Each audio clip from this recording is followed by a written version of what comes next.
Okay, so now come back on camera if you like, if you weren't pretending that you didn't want to be on camera. I don't mind. I'm not judging. So, without further ado, Iryna and Galyna, can I ask you guys to open your screens there, share your slides, and come off the microphone so we can all hear you and see you? Yes.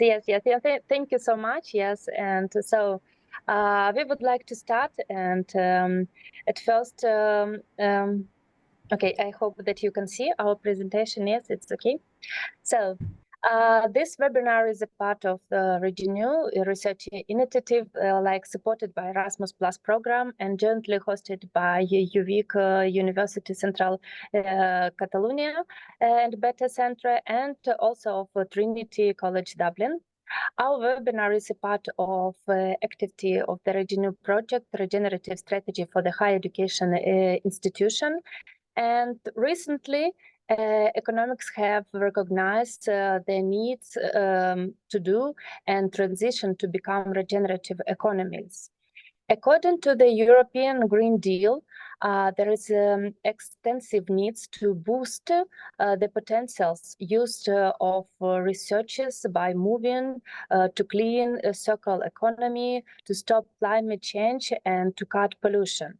And our empower its professors, students, and policymakers alike to turn their ideas and to policy opportunity into applicable and sustainable and marketable solutions. And this webinar is about an approach to life and business, and when we not only aim to sustain but actively improve and give back to our planet. And instead of just keeping thinkings in balance, we focus on making them better. We want to heal and improve our environmental and communities, and not just maintain them. But the idea goes beyond just being sustainable and circular. It's about making things even better than they were before, and focusing of innovation in how we can build our life and also work. And so if you also interested in learn more about this format thinking approach, we invite you to join to our for our webinar and deep dive into the regenerative economy and how we can collectively make a difference of this. So next, what I would like to explain that our webinars conducted in English, and also we plan to organize the next 6 webinars. Each webinar is hosted by different consortium partners of Project Renew, and talking about the various of some aspect of regenerative economy, and to share the best practices to implement the idea of these topics.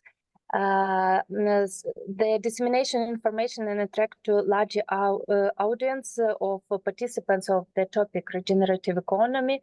We will do the recorder and also use this video in our website and YouTube channel.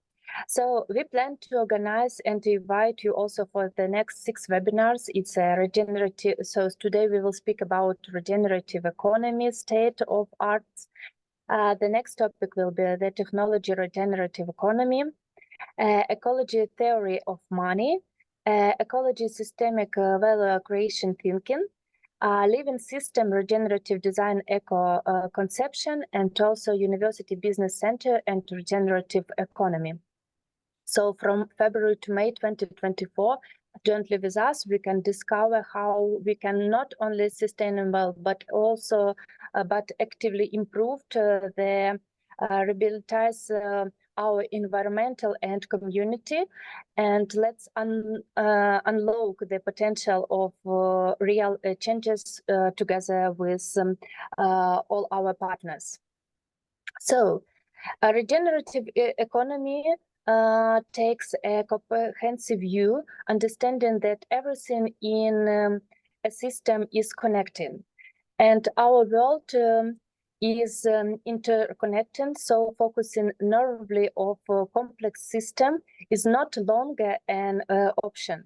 We should shift to regenerative economy and consider their broad representative. Just trying to minimize harm, it's not like some information. Regenerative aims to do better than just sustaining, but actively benefit nature, society, and economy through the creation conduction that supporting life in its forms. This can maintain several ways. So by promotion resources and also to design for regeneration, encourage collaboration, as well as reduction environmental impact and provided economic benefits.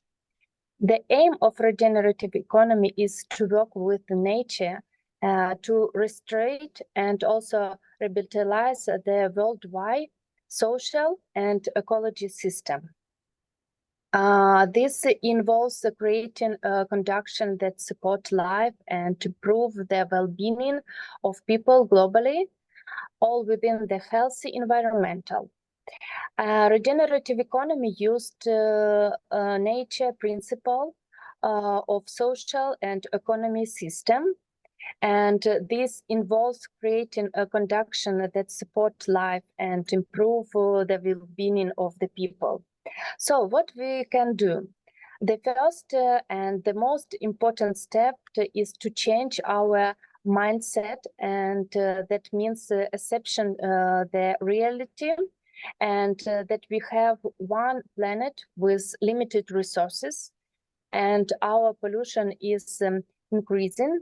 The second step is to gain new knowledge about the principle of regenerative economy and how to implement these knowledges into the practice.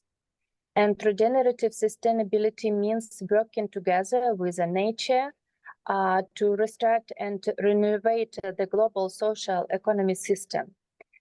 And human action are considered critical parts of this system, which involved interconnection elements that affect each other, and regenerative seeks to build relationship that support and improved life for humanity worldwide, and also to build healthy life during our life.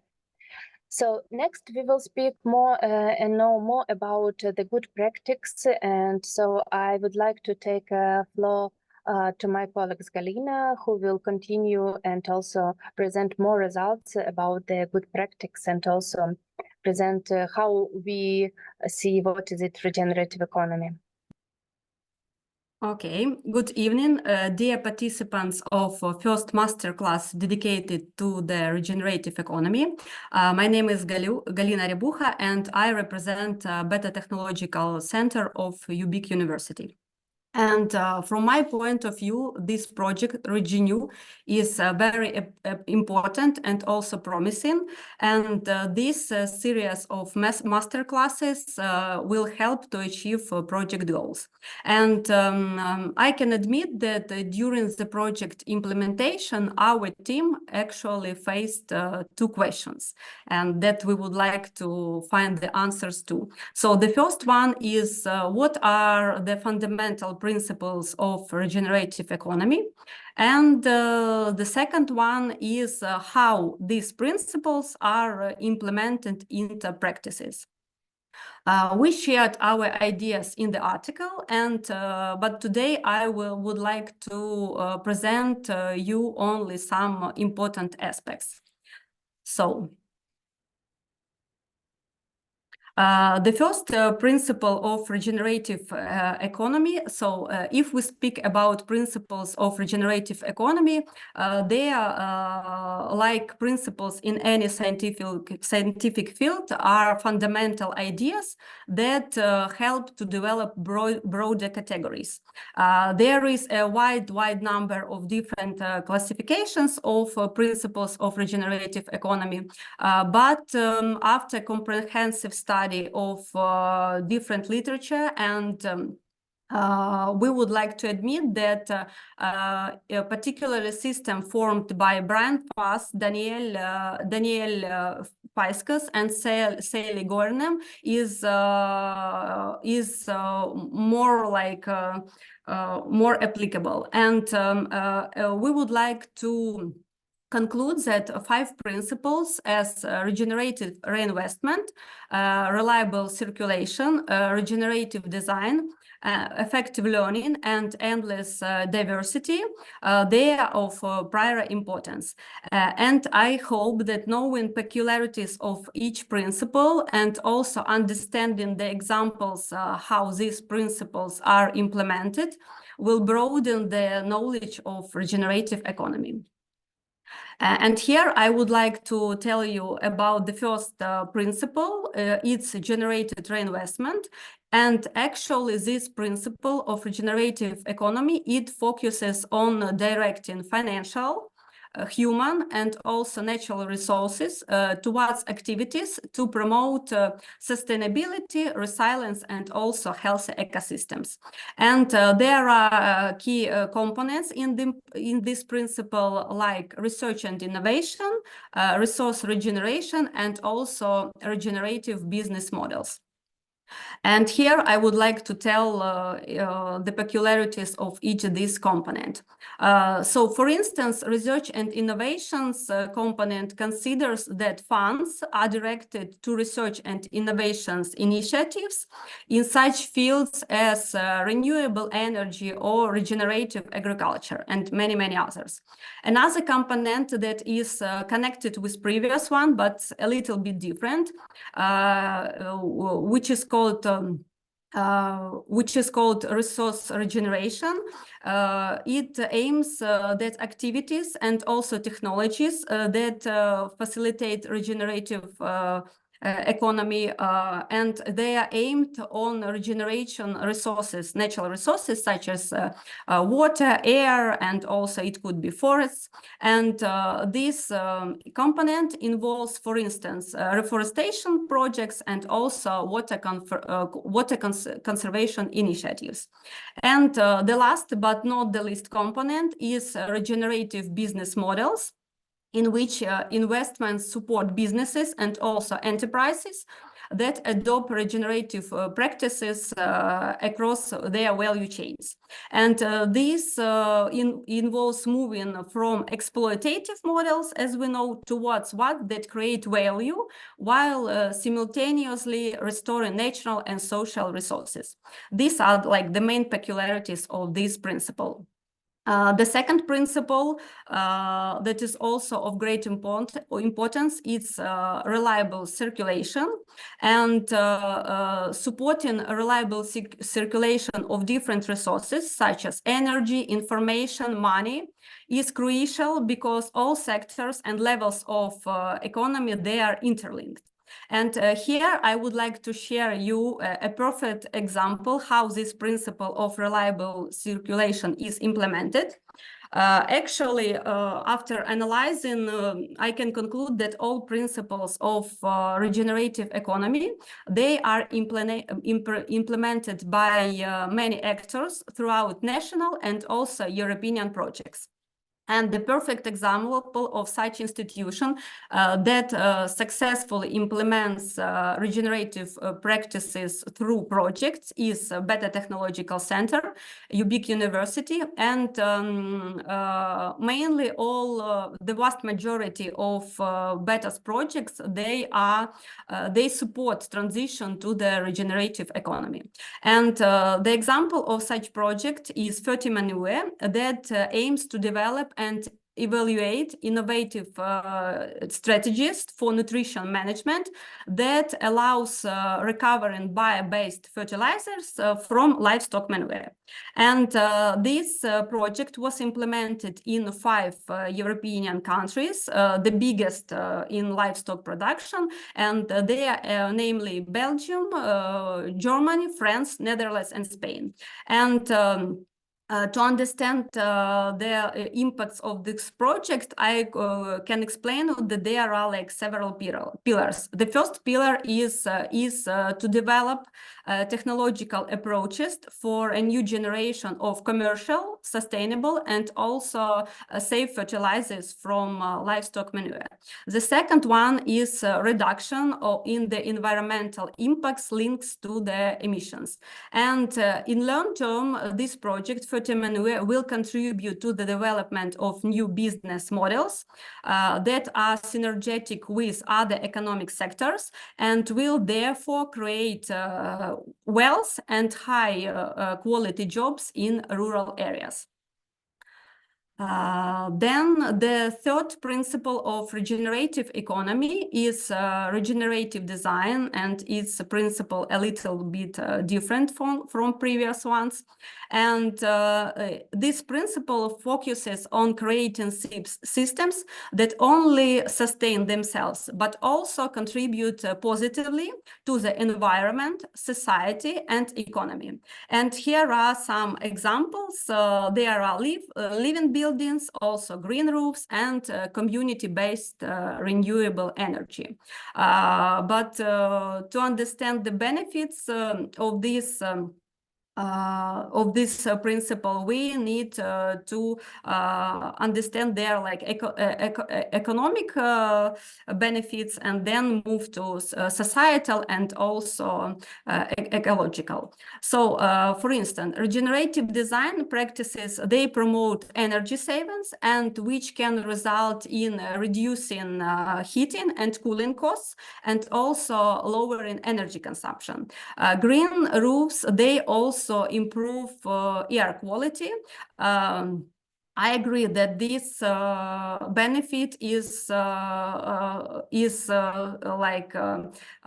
improved quality. It's hard to calculate these direct benefits, but it will contribute in future to the overall public health and can lead to indirect economic benefits, such as reduced healthcare costs and also increased productivity of people. And another advantage of principle of regenerative design is also job creation and economic development. So installation of and maintenance of these practices from regenerative design solutions, it creates employment opportunities in various sectors, like for instance construction and also landscaping. And considering all about mentioned information and facts, these practices bring mainly long-term economic benefits, which often outweigh the initial investment. The fourth principle is effective learning, and actually the capacity of society to learn is vital for its renewal, and being adaptable is crucial for dealing with new challenges. And recognizing where society is in exact moment can help to focus learning priorities. And example of the implementation of this principle is the Cost project that aims to use people-centered approach, improving civil society and increasing institutional capacity building. It develops a new framework of waste management, integrating decentralized home and also community composting systems with urban agriculture. And in this project, citizens, especially children, will be encouraged to adopt sustainable behaviors through IT tools and big data analysis. And thanks to the COST project, pilot initiatives were implemented in 4 different municipalities in order to reduce food waste and also to use this produced compost in urban agriculture projects. And the last but not the least principle is endless diversity, which consists mainly of 3 components. It's economic diversity, biodiversity, and also social diversity. And this principle suggests that the diversity, when properly managed, can lead to resilience, sustainability, and also ongoing innovation within ecosystems and economies. Economic diversity includes diverse industries, business models, and also economic activities. Biodiversity is in ecological system refers to the variety of life forms, and maintaining and enhancing biodiversity means ensuring the resilience and health of ecosystems. This principle also expects social aspects and emphasizing the importance of diversity and inclusion within communities and societies. Regenerative economy aims to make sure that people from different backgrounds can access economic opportunities. And this principle suggests that diverse ecosystems are better able to adapt to changes, more flexible, whether they are environmental, economic, or social challenges. And after analyzing and keeping in mind 5 about mentioned principles, I would like to separately focus on one principle, like environmental friendliness, that refers to the fundamental concept of prioritizing environmental sustainability in all economic activities. By this principle, we mean implementing measures to restore and protect ecosystems, including different agricultural practices such as organic farming, also agroforestry and other practices. And since regenerative economy seeks to restore and enhance natural resources and natural ecosystems while simultaneously supporting human well-being and also economic prosperity, this principle is obviously very essential. And also there is one interesting question, actually, how all these practices and principles are implemented in different spheres. So the whole picture can be presented by a quadruple helix framework that describes academia, government, industry, and society roles and also interactions. And here are just short examples how to move forward regenerative economy. So let's think about the role of society. So changing consumer behavior, it means driving demand, and therefore consumer choices have a significant impact on the economy.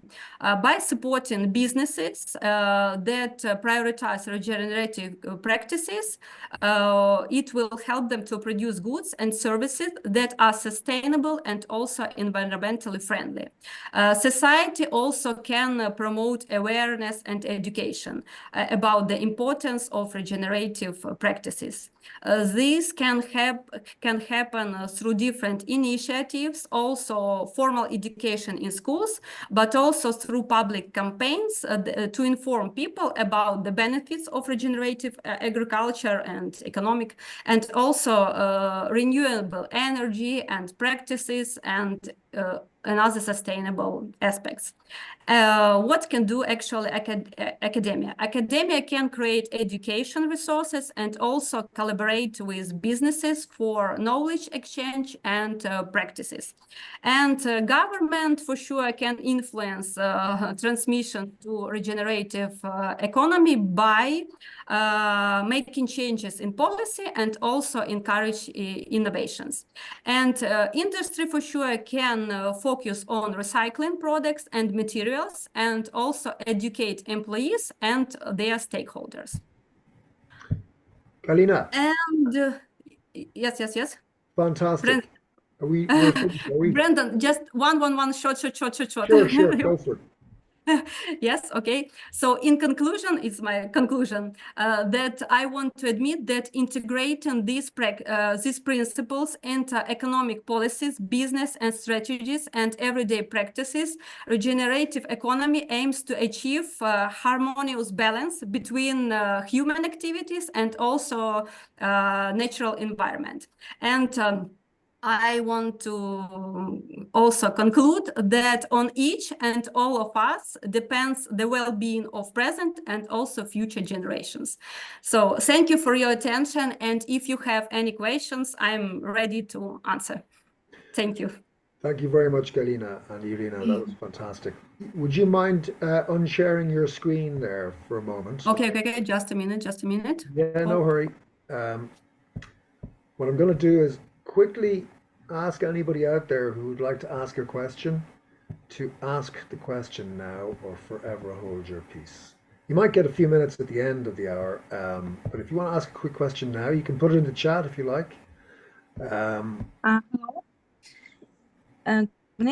have a question to Galyna. She mentioned 5 different principles. She also said that there's many of them. So Galyna, do you also tell, is there any few other principles that you consider important? Thank you. Thank you for your question. For instance, one more essential principle is finding balance between sustainability and also efficiency.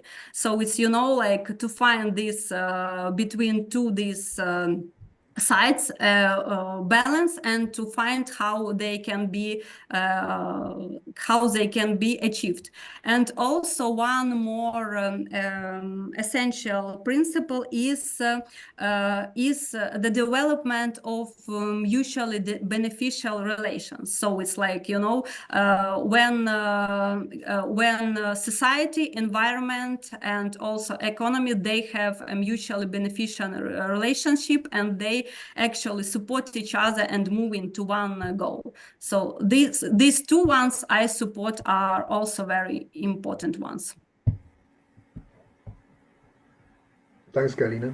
Folks, I just put a question or two into a poll there for you to, if you get a chance over the next half an hour, to maybe give them a quick response.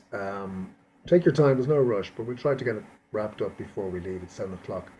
I'm going to invite my colleague from Trinity College, Siobhan McQuaid, to join us now and to share her screen. Sure.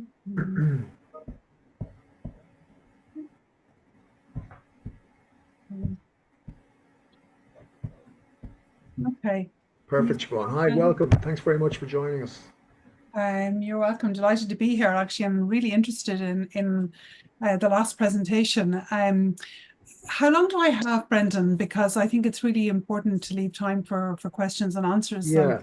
I suppose We have about 20-25 minutes. Now, there's a cohort from Trinity doing the climate entrepreneurship postgraduate certificate, and they have a class beginning at 7 o'clock. So okay, so we get them out before that. That's great, actually. I'm glad you mentioned that, because I saw quite a few participants from the climate entrepreneurship course who are interested in, you see this logo underneath, the Regenerative logo for GoNaturePositive. So I'm the PI in Trinity for this new research and innovation action, which is funded by Horizon Europe, and it's really looking at what is a nature positive economy and how do we know when we get there, how do we measure it. So I'm actually really interested in then exploring those linkages between the regenerative economy and the nature-based economy, or the nature-positive economy, and understanding where the synergies are, because there's a lot of concepts out there, and I suppose it sometimes can be a little bit confusing. So let's have a look. So I suppose first of all, in terms of, well, what is our understanding of a regenerative economy, and how does that compare with kind of other concepts that are out there, like, for example, the nature positive economy? So as you can see in this kind of figure here on the right, there are many concepts out there, and what we're trying to explore is relationships between nature positive economy. How does that relate to concepts like nature or approaches like nature-based solutions? How does it relate to well-known concepts like the bioeconomy and the circular economy that are already being adopted and taken up a lot in practice by businesses? So where does the regenerative economy fit in, and how is it similar or different from some of these concepts? So I suppose that's what we're trying to explore, and therefore that's why your presentation beforehand, Iryna and Galyna, was really, really interesting. So this is a definition. I say this is a starting definition we're using, and this comes from the University of Cambridge, and they define the nature positive economy as one in which businesses, governments, and others take action at scale to reduce and remove the drivers and pressures fueling the degradation of nature, and then work to actively improve the state of nature and the ecosystem services that it provides. So I'm going to come back to you, Iryna and Galyna, at the end with the question is how you think that kind of, where you think the synergies and overlaps are with your concept of a regenerative economy. I should say, by the way, this is what we're considering a starting definition, because the nature positive economy is not currently very well defined. Indeed, the concept of nature positive, it's a buzzword at the moment. There has been a lot of research done on it, in particular led by Oxford University, but taking it from a nature positive pathway, which is something businesses apply, to how do we bring that to a more systemic level, and look at kind of all of these other factors that are driving it, and all the other factors that could both contribute negatively and positively. That's, I think, a much broader than the current kind of narrow concept of nature positive. So we're really interested in exploring that, and we'll be really interested in your work in the regenerative economy and seeing how it fits. And I suppose one of the things you mentioned, I think, nature before, and one of the things we're doing is really looking at nature-based solutions as one of the kind of core approaches behind a nature-positive economy. And we use the UNIA definition of nature-based solutions as actions to protect, conserve, restore, sustainably use, and I should say, and regenerate natural or modified ecosystems. You mentioned there at the very end, Galyna, this approach, or the importance of addressing social, economic, and environmental challenges effectively and adaptively, and then which in turn will lead to human well-being, impacts, ecosystem services, resilience, and so on. So I think there's actually quite a lot of complementarity, and I wonder, in your approach to regenerative economy, where and how important nature-based solutions might be. Just some examples from an urban setting that we'd all be familiar with in terms of nature-based solutions. And they would include, for example, urban gardens and natural playgrounds, to urban parks and forests, and sustainable urban drainage systems, green walls and green facades. And you already mentioned green buildings in one of your presentations. Of course, one of the key questions that always arises when we talk about nature-based solutions is, how do we measure their impact? How do we know that they're actually contributing to all of these, so-called benefits? And I think that's a really important question. But what I really want to focus on today, and what Breandan asked me to do, is really focus on operationalizing this concept.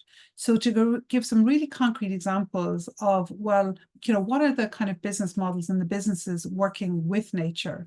So we've done quite a bit of research in Trinity Business School on what we call nature-based enterprises. And these are enterprises that deliver nature-based solutions. So what we have seen from other research is that essentially the concept of nature-based solutions, 5-10 years ago, nobody knew what it was. But over the last 5 years, it has become really, really mainstreamed. It's become a really major research topic for the Commission, and it's been mainstreamed in over 100 local governments across Europe. So what we've seen is kind of demand go through the roof. And traditionally, nature-based solutions would have been both financed and delivered by the public sector. So 80% of nature-based solutions are currently funded by the public sector. But what the UN Environment Programme has, they have said that we need to triple investment in nature-based solutions by 2030 and quadruple by 2050 in order to, achieve the goals and the full impact in terms of climate mitigation and biodiversity impacts. But for that to happen, it can't be done and delivered by the public sector alone. So what we've already started to see with this increase in demand is that there's a real challenge in the nature-based economy. There's lots of demand, but there isn't enough supply.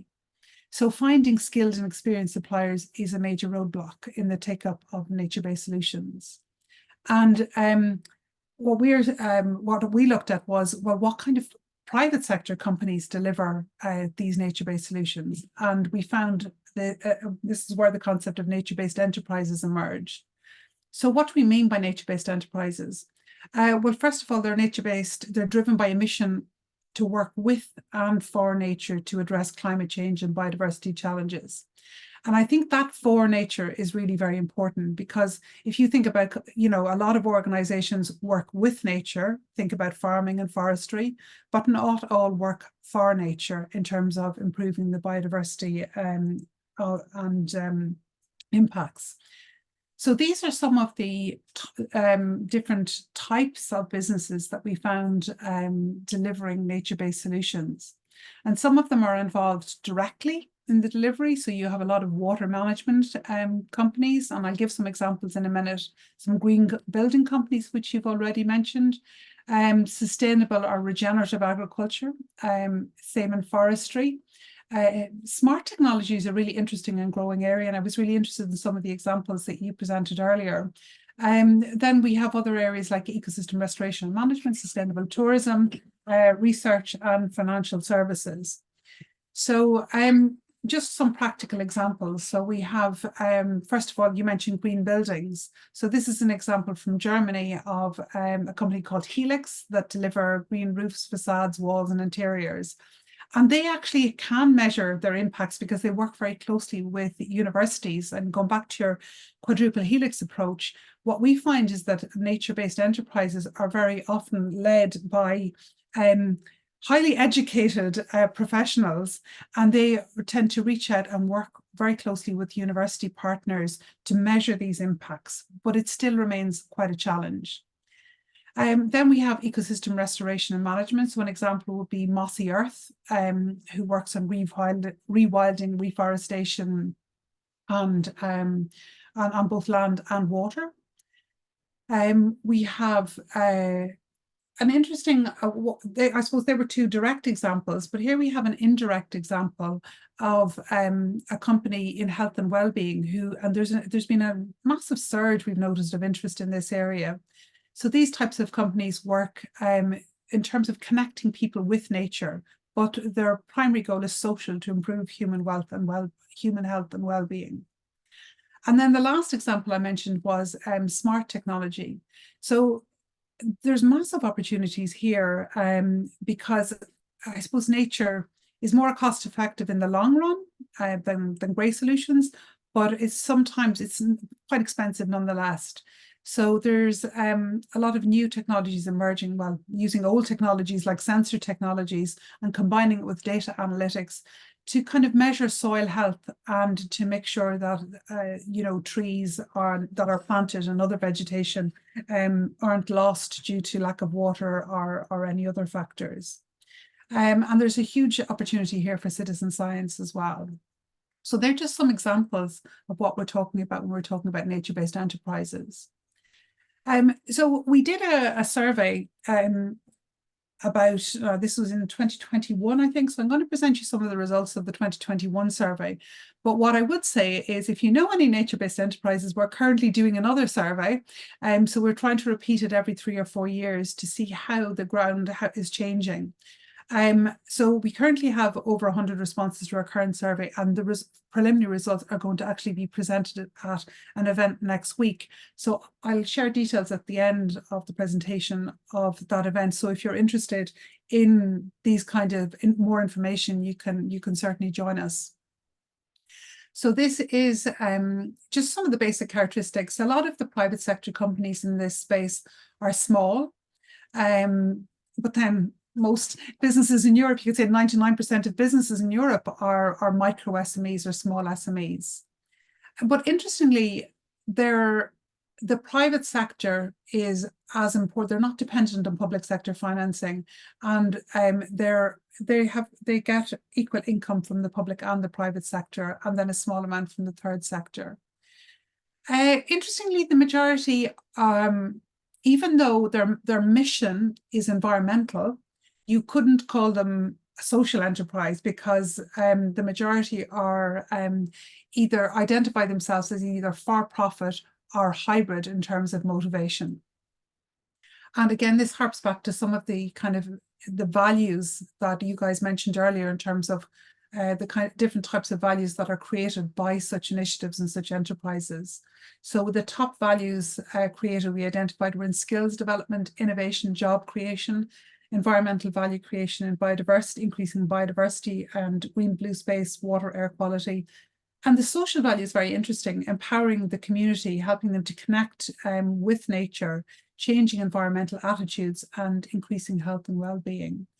So we can see that, you know, nature-based enterprises are delivering much more than just economic benefits. They're also delivering these environmental and social values. Now, this is a rather simplistic slide, but I suppose it's kind of helps to differentiate from a mission perspective. So I suppose what we would see is that many enterprises kind of prioritize their economic goals first, and many have a responsibility to do so. They have investment from shareholders. They are obliged to make a return on investment, and they measure. That's their impact measurement, or their KPI is, you know, return on investment and profit. And if we're lucky, and increasingly there's new legislation in this area, which is looking at businesses, you know, and trying to encourage them to do no harm to environment and society. But what we would suggest is there's a big difference between doing no harm and actually doing good, or becoming nature positive. And that's where we see nature-based enterprises are really nature positive from the outset. Their mission is nature positive and social goals first. But that's not to say that they're not interested in scaling and generating profits and revenue, because they see that as an essential way to maximize their impact, both in terms of environmental and societal. Just some of the challenges then that we found out from this survey as well. So there's a paper there, and there's lots of different barriers that we analyze them using the kind of commonly known PESTEL framework, familiar to many students, I'm sure. But essentially, the top 3 external barriers we saw were actually, the first was more political, a lack of awareness of nature-based solutions among decision makers, both political decision makers and, you know, both in the public sector and the private sector. And I had a sneak preview with some of the results from the current survey, and I was hoping that that might have changed. But actually, it still remains a problem, that essentially, even though there's increased awareness in, let's say, environmental departments, that in other parts of the public sector, there isn't still a high level of awareness of nature-based solutions, and therefore a lack of funding and support. A lack of focus on environmental criteria in public procurement, that's pretty self-explanatory.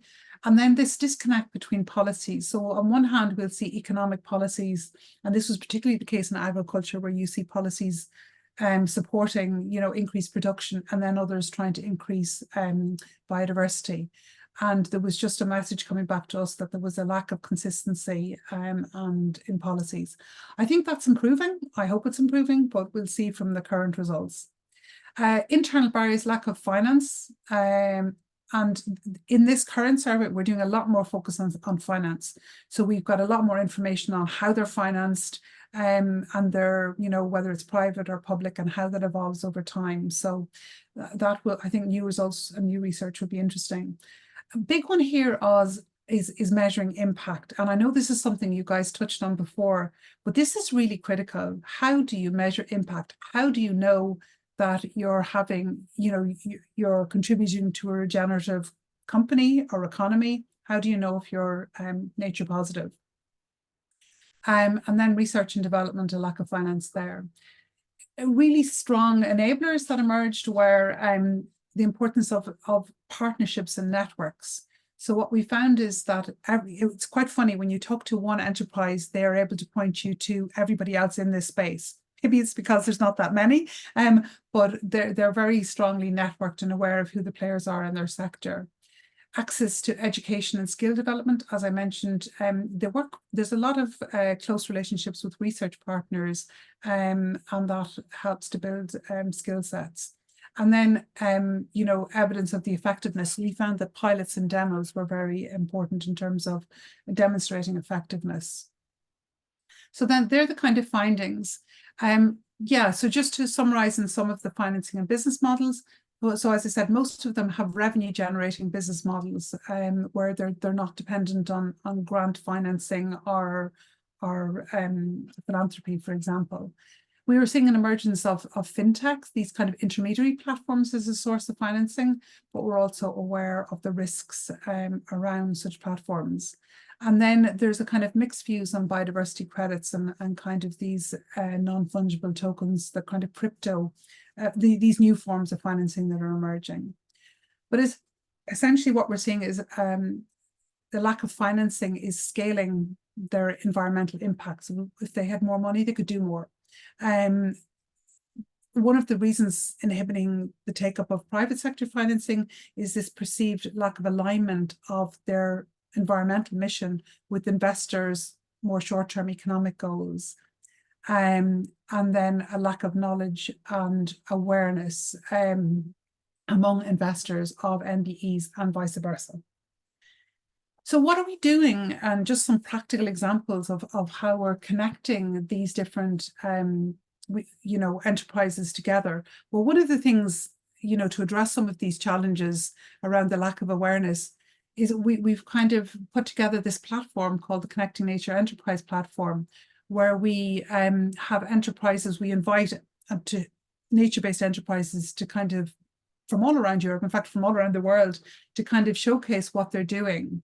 And so we have, this is led by community ambassadors. So in each of those kind of sectors, there's industry partners. So we have different MBEs who are leading these, and they're organizing webinars around topics that are of interest to them as practitioners, and to address the kind of challenges they face. So you're more than welcome to have a look at that. That's the URL up in the corner. So yeah, this is what I mentioned. If this is an area or a topic of interest, we're launching next week, and we just decided this week to go public. So everyone, you're more than welcome to register. Sorry, Breandan, for the shameless plug here, but if it is a topic of interest, and I do know that we have a number of our postgrads and that are already registered, and we're just limited on space because we're funded by an EU project, so they said you can only have 100 people. But therefore, if we go hybrid, everyone else can join. And so if you have a look at the website there, the agenda and the registration form is available.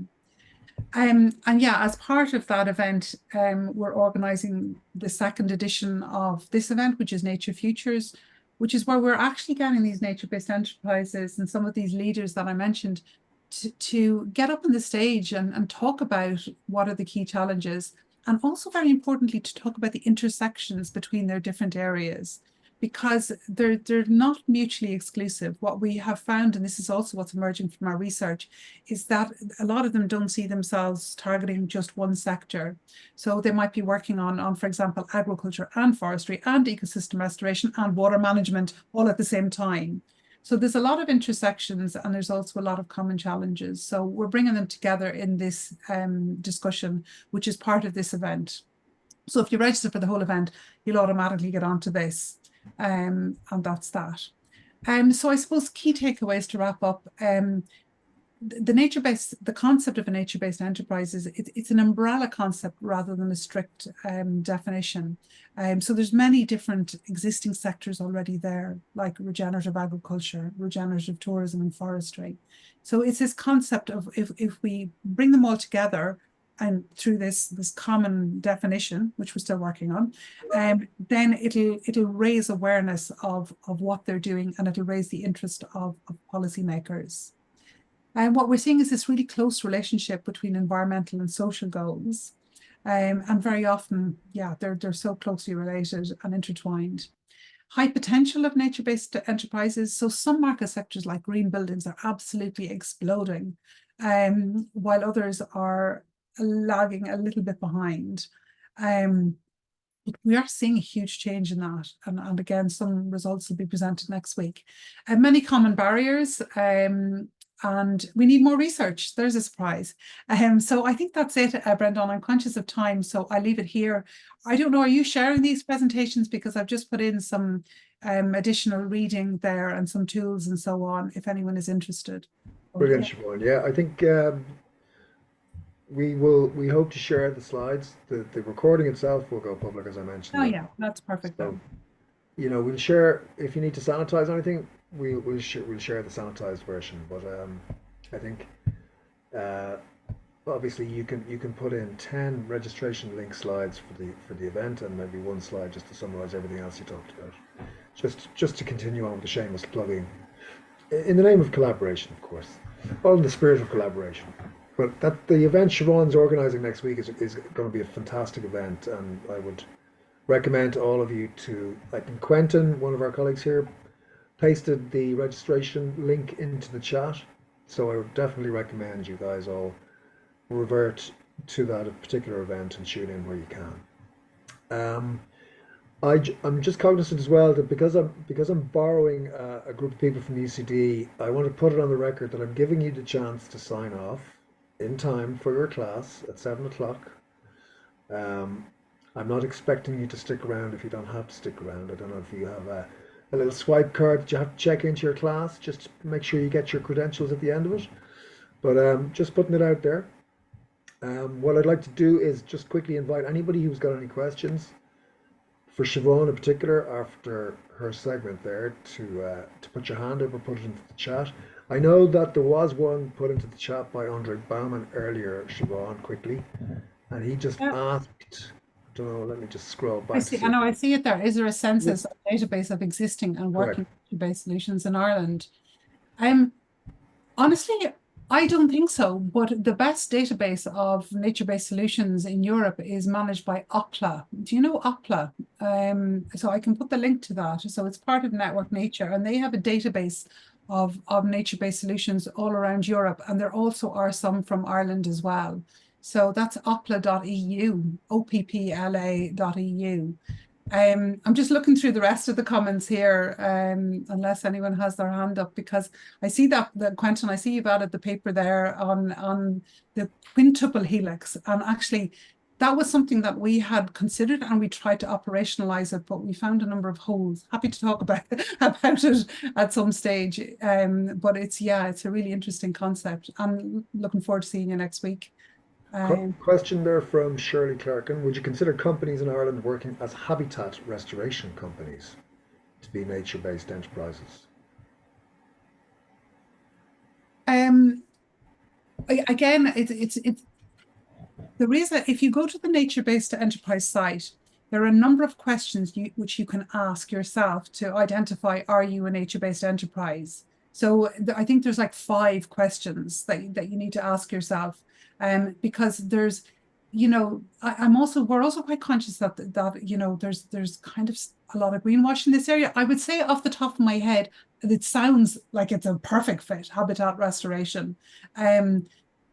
So yeah, have a look at the naturebasedenterprise.com, I think it is, website, and you'll see a kind of a checklist for, are you an NBA or not? And it'll help you with that. Okay. Are MBEs valuable? There's another question there, to companies seeking credit for carbon. Yeah. Well, now that's a very good question, Patrick. And I refer back to my earlier comment about, about potentially greenwashing. I think, and I mentioned earlier on about the platforms that are emerging as a really interesting source of financing for nature-based enterprises. So, I mean, what we are seeing and what we have seen is a lot of these kind of platforms emerge where companies want to get carbon credits and they want to invest in trees. And sometimes they don't even want the carbon credits, they just want to do it for their own corporate CSR goals. But there's been a lot of backlash about nature-based solutions, kind of, and huge plantations of trees, monoculture plantations, basically not not adding anything to biodiversity, and in some kind of ruining the natural ecosystems and having detrimental impacts on local indigenous communities. So I think it's a really interesting source, but only if it's done properly. And it's really important to look at the kind of credentials.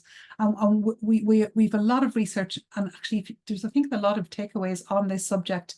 It sounds like I'm plugging it, but this topic comes up quite a lot on the Connecting Nature Enterprise Platform webinars, and there's some key takeaways on that. So I would say yes.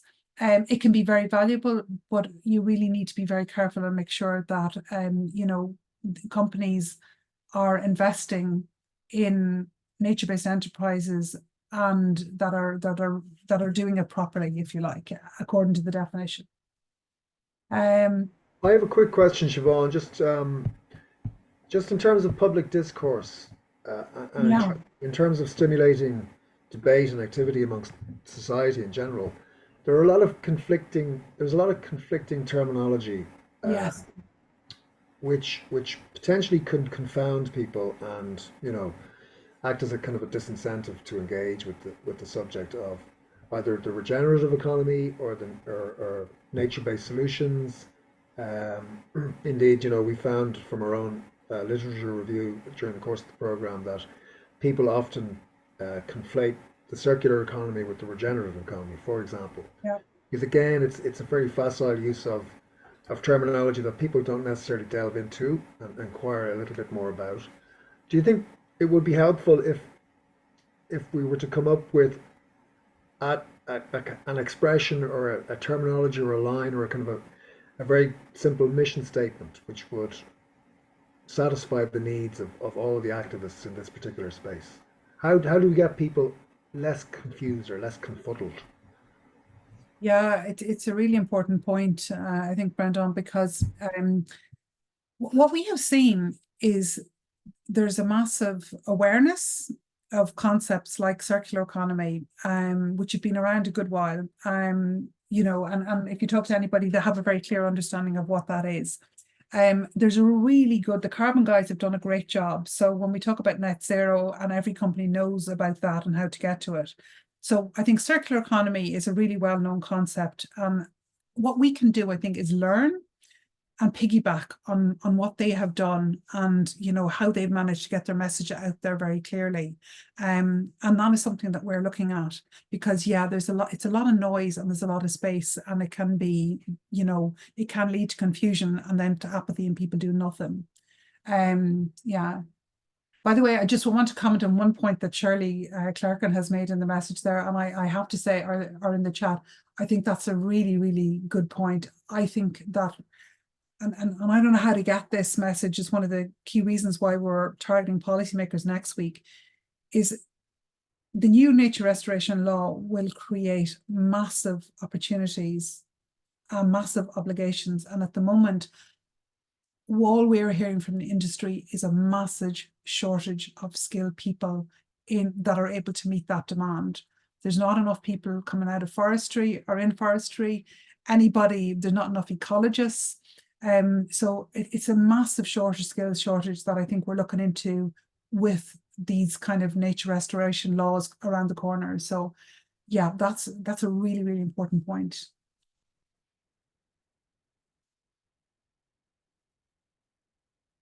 Sorry, I was muted. I just put the results of the poll back in to the comment section, just in case anybody was interested in seeing where your opinion stood vis-a-vis everybody else.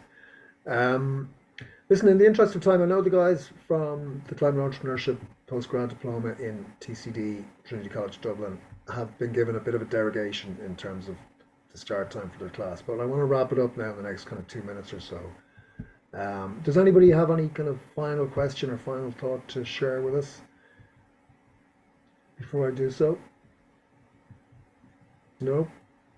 Well, with that, I'm going to express my gratitude and thanks to Siobhan for your time this evening and your great insights, Siobhan. Thank you very, very much indeed. And to Iryna and Galyna as well for their great presentation earlier on. Thank you all very, very much for joining us at tea time. Lads, your sacrifice will not be forgotten. So go off now and heat the dinner up and get stuck in. I'm sure there's something interesting on the telly tonight. Thanks very much for joining us.